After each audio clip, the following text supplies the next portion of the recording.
আমাৰ হনুবাই আজি পিছ দুৱাৰেদি সোমালেহি দেই। আমাৰ হনুভাই 2 টাইমত আহে আকৌ।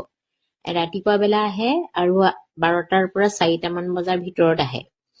তাৰপৰা এতিয়া মানে তেওঁ কি কৰিলে, ভিতৰেদি সোমালেহি। সোমাই এতিয়া মই কি কৰিম, আজি কল নাই, সেইকাৰণে মাক এচিয়ামানকে দিলো খাবলৈ। খাই আছে। মা আছিলে ভিতৰত, মায়ে গম নাপায়। তাক দেখি হা বুলি কলে, সি ওলাই আহিলে। ওলাই আহি আকৌ মোক জুপি আছে। মই আকৌ গুচি গলোগে মানে মাহ সানিবলৈ।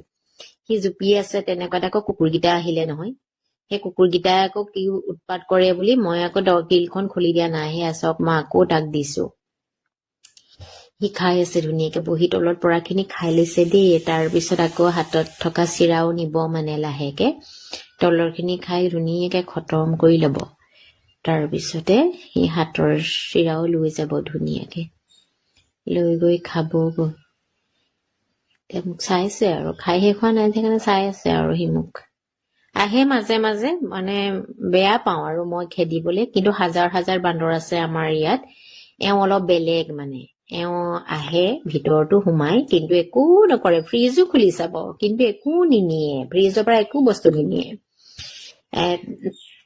নিজে হাতেৰে দিব লাগিব, খালি হাতেৰে দিলেহে খাব, আৰু আইন বস্তু একো নাখায়।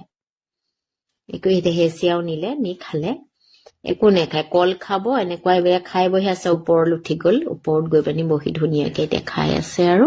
তাৰপিছত লাহেকে নামি আৰু যাবগে খাই শেষ।